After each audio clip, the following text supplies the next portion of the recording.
这两个是国际牌的墙壁开关。我们今天要来分享一下它的线路设计，还有安装跟拆卸的方式。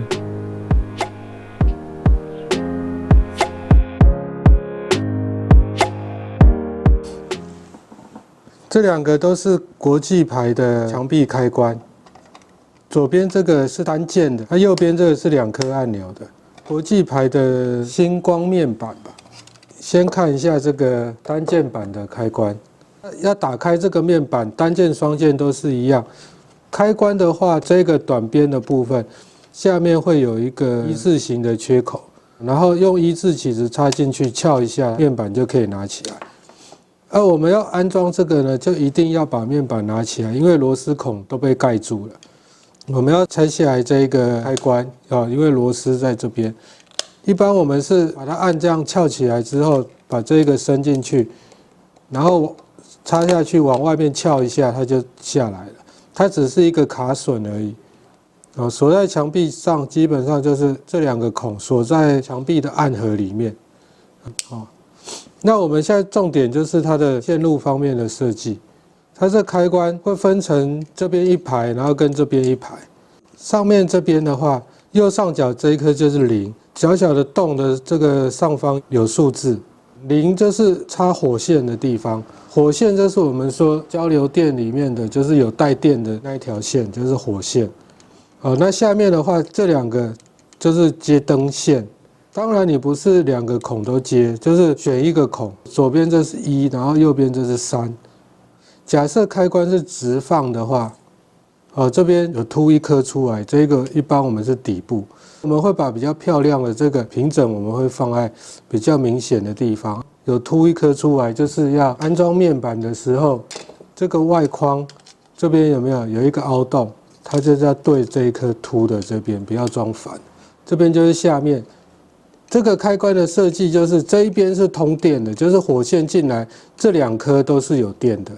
那下面这2个洞，哪一个洞有电呢？就是靠前面的开关去控制。比如说现在是1通电的话，切下来就会变成3通电，1断电，然后再切回来，又变成1通电3断电。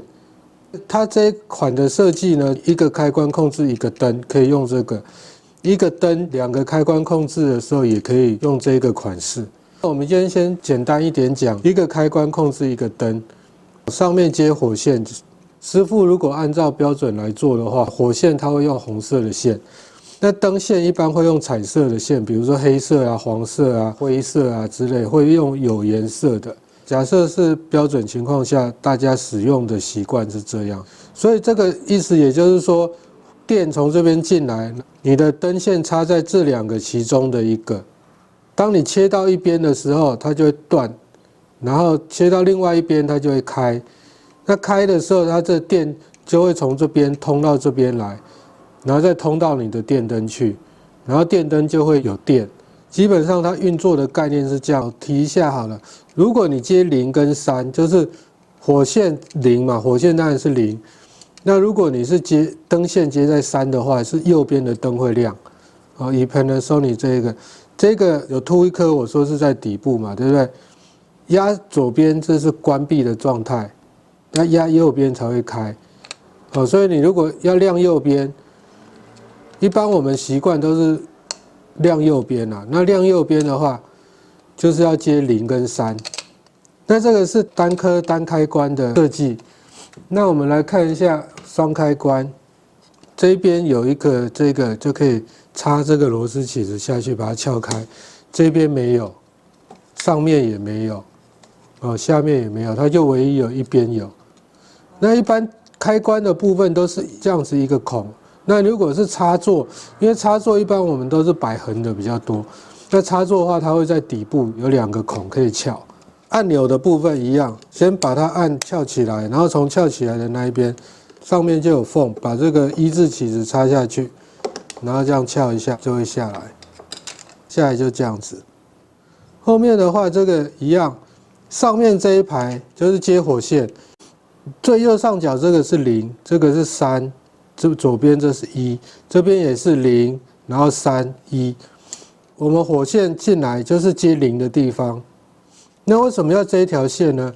你一旦电进来之后，上面这2个洞都是有电的，因为左边这个开关也需要电啊，因为你这个要控制2个灯，所以这边会接一个电灯，这边会接一个电灯。火线从这边进来，这边的电灯还是不会有电，所以你必须要把这个电从这边这一颗引到这一颗来，所以必须要零的旁边这个洞引一条线引到这边的零。然后电就会传到这一颗来，才有办法送电给这边的电灯。03的这个安装方法跟刚刚都一样。我们来看一下，到时候如果面板打开的话，插在上面的电线呢，怎么拔下来呢？像这样子，它这电线插进去，它就卡住了，你就拔不起来的。2个洞的这个上方这边，有一个横条的孔，里面好像有一个白色的像卡榫的东西。那你要把你的1字起子像这样子插下去，直着插，你不要在里面这样子撬。在里面撬的话，它那个卡榫会坏掉。是给大家看一下，就像这样子，上面这一个插下去之后，然后这边勾，